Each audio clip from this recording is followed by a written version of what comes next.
But you need to look at some of those other countries. You mentioned the BRICS nations before, and have a look at what their unemployment rates are comparative to what happened in the Great Recession, or even worse, compare it to what their unemployment rates are compared to the Great Depression. And then you actually have to get back and think, wow, how can these countries improve? And it's only a matter of time before those countries start to put in place steps that are going to improve their economies and grow their economies. And we, here in the West, are going to continue down following policies that just don't make any sense, that don't improve us. We've lost our manufacturing. We've lost everything, even our mining.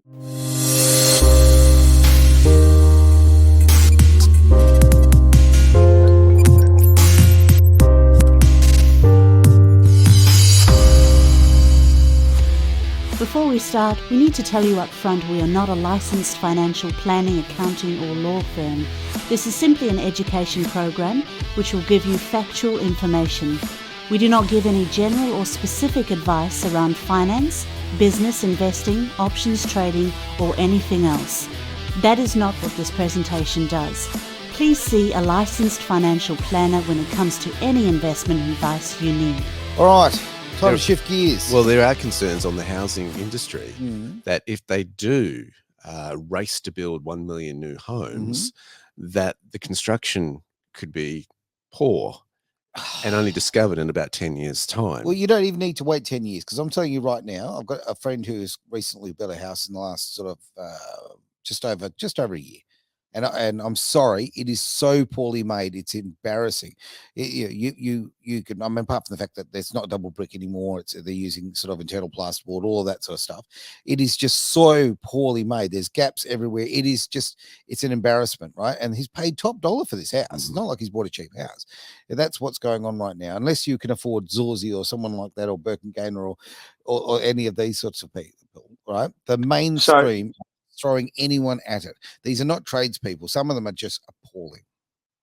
So I might not be the brightest spark in the Christmas tree, right? Maybe I'm a dumbass. Can someone please explain to me, if there is such a demand on housing, why are so many home builders going bankrupt and going out of business right now? That's first. And secondly, for our viewers, Aaron just mentioned Zorzi, so he must be hanging around the Dalkeith crowd these days. No, mate. Look, I have in a previous life. Okay. Well, my understanding of the building industry is this: that any time that there's a bit of a downturn, the banks start calling in the LVRs as far as the construction industry is concerned. So if they see what's going on internationally, and let's face it, last week was a bit of a warning sign, shot across the bow as far as the markets were concerned, with of course the Japanese central bank raising its interest rate, the second time it's done that in 17 years, causing those kind of wobbles in the industry. And of course, everybody knows this is just waiting to happen as far as the markets are concerned. The banks always play it conservative. They don't want the risk, etc. And if the bottom falls out of the real estate market, they don't want half projects that are just not completed as far as construction is concerned to try to have to deal with and offload, because it's a lot harder to sell a half house than it is a blank piece of land. Now, absolutely. Right now, though, you've got YouTube influencers who get on there as real estate influencers, experts in the market, and I hear them blatantly lying to people about the gains that are going to happen, right? And they're not taking into account any of the social changes, and not taking into account the immigration. They're not talking about the change in political climate or what's happening in the stock exchange. It is absolute lies, right, that they are telling, but they create this atmosphere so people feel like the house is going to go on up and up and up. Now, I'm not sitting here as any expert in finance, right? But I've lived through, 1987. I've lived through 2008. Okay, I know that the bubble has to burst, right? The bubble has to burst. And when you look at what happened to the Americans back then, we'll say 2008, 2009, and all of those mortgagees losing their homes, this to me, I see real estate right now as long term.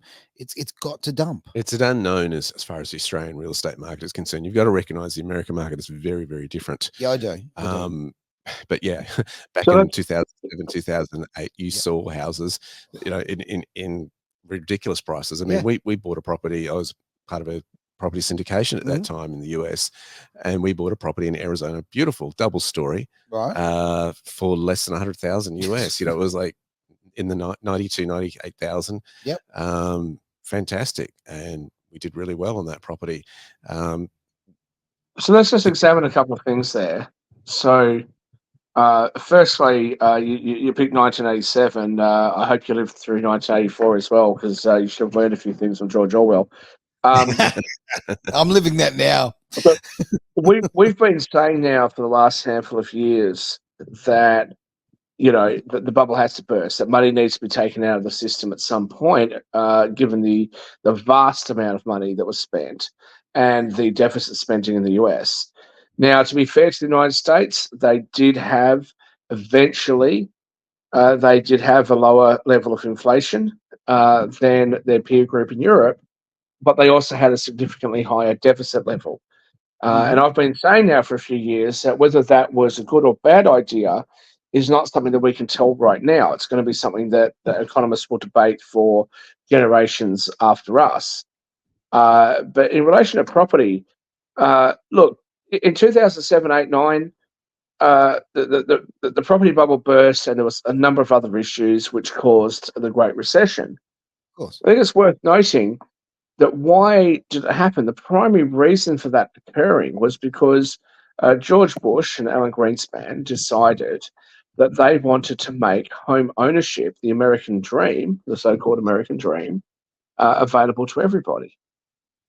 But in so doing, they caused everybody to buy what they call McMansions, right? Where credit was just available to everybody, and people would end up buying a 6-bedroom, 5-bathroom house, and they were earning $50,000 a year.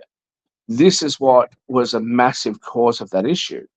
It's also worth noting that you're talking about an unemployment rate of 15 to 25%, causing this calamitous event to occur in the US. Now, we benefited dramatically from the Great Recession. Australia did very well out of it. But you need to look at some of those other countries. You mentioned the BRICS nations before, and have a look at what their unemployment rates are comparative to what happened in the Great Recession, or even worse, compare it to what their unemployment rates are compared to the Great Depression.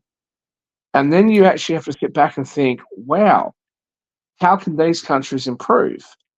And it's only a matter of time before those countries start to put in place steps that are going to improve their economies and grow their economies.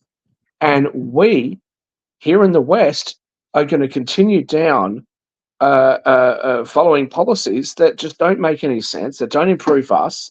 We've lost our manufacturing. We've lost everything, even our mining. You guys in Western Australia, I'm from Western Australia. Even our mining, all the profits are generated overseas. All of the added profits, where you get the products that are mined and then turn it into something else, the value add, that all occurs overseas. Oh, that's and what all are we gone. left with? Exactly. And what are we left with? Now, why can't we do it here? Oh, because we need to be energy efficient. We need to be carbon neutral and this and that. Meanwhile, our competitors, and let's be very clear, the US isn't our competitor, or the UK or New Zealand. Those are our allies. They're not our competitors. Our competitors are those countries that we do actually trade with. We try and pretend that we don't, but we trade with them. Most Mercedes, as of 10 years ago, most Mercedes-Benz that you buy in Australia aren't manufactured in Germany. They're manufactured in South Africa, right? Nothing against South Africa, but the point that I'm making is, most of the manufactured goods that we buy are manufactured in China, okay? I'm not bagging China. China is absolutely operating in its best interests. But we are sitting here deluding ourselves, or at least allowing the government to delude us, and we are worse off for it. I remember years ago when I was in the furniture industry, right? We had all the beautiful Jarrah and Marri timber that comes from WA only, right? Okay, all over the world, people want that stuff, right? And the argument was made that, well, we have to now get our marry and cut it down and send it to China so they can make furniture and send it back to us so we can hit a particular price point. I find that ridiculous. No, you know what it means? We need to refine it. And I understand different wages, and I mean, I am oversimplifying it.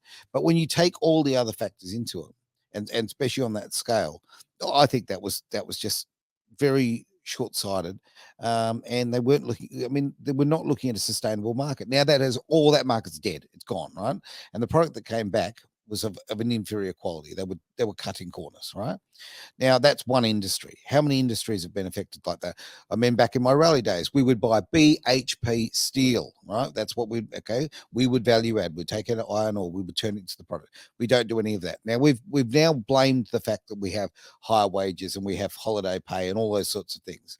Perhaps, and it was just easier to get that because we have to hit that price point. It's all about hitting that price point.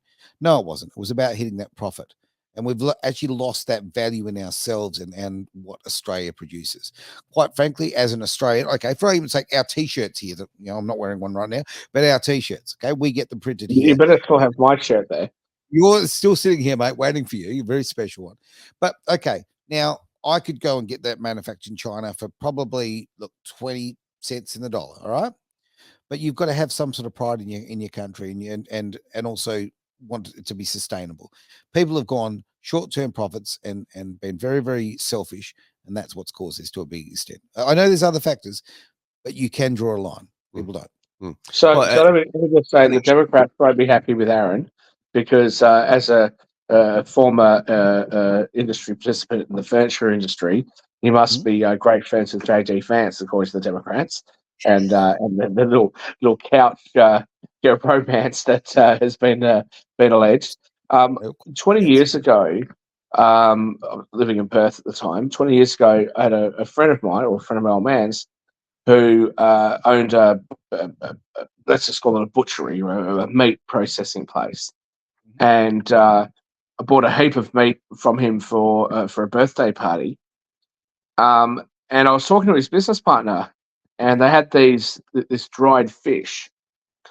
And I said, I was just curious. I'm a curious person. So, like, how do you dry it? Do you get like an industrial dryer or what? Because I was at their plant and I couldn't see one.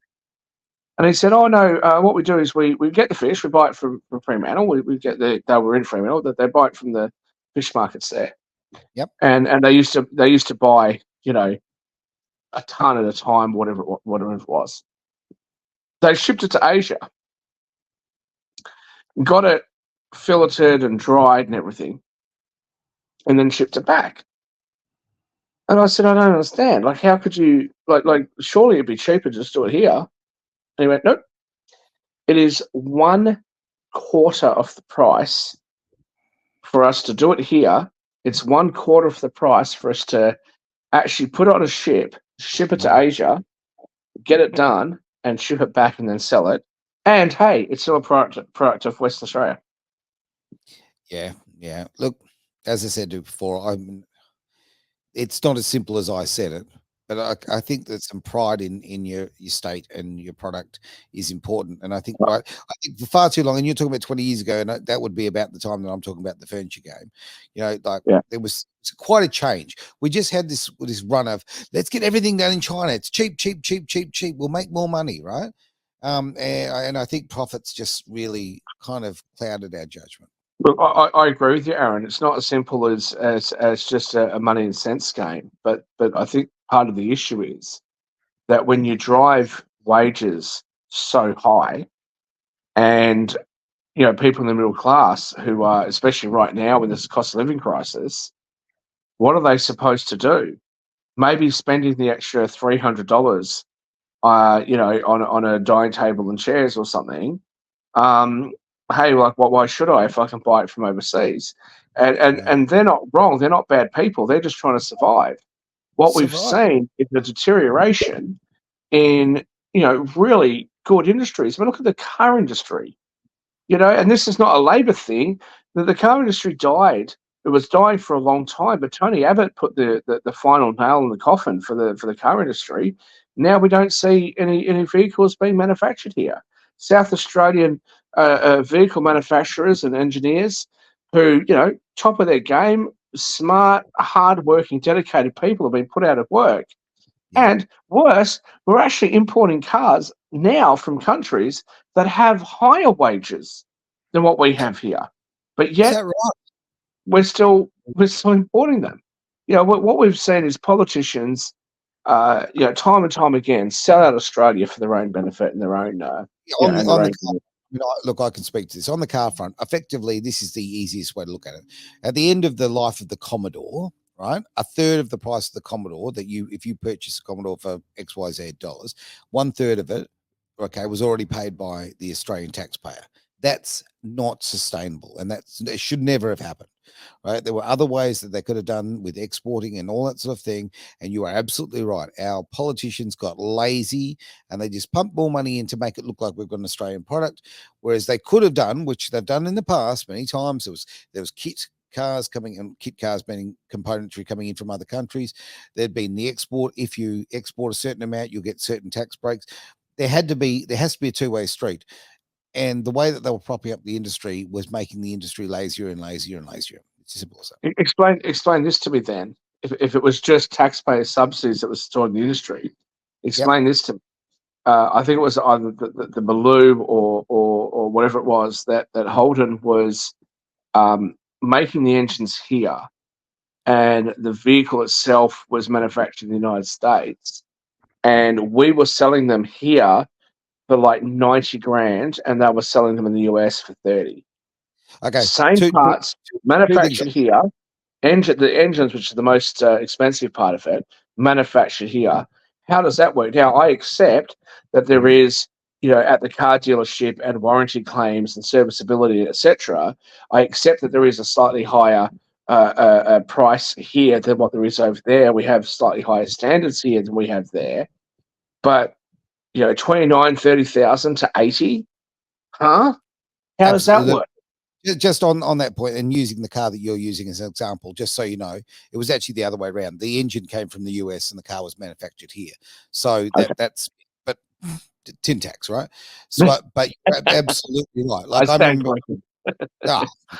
remember when I was a young fella, okay, and I wanted to go buy myself a nice little sexy car, and I went and ordered an MX-5, right? Okay, in 1989. I thought you said you wanted to buy a sexy car. Oh, I loved MX-5. They were brand new. It's great, and they're good fun. They're lots of fun. Don't knock. Bro, I've got a Bentley convertible. What are you talking about? Sexy MX-5. Come on now. Oh, I can take it a lot faster. Anyway, my point was this: as a 17-year-old boy, right, I was able to go get a loan. Okay, and that car in Australia back in in 1989 was $29,999, $30,000, right?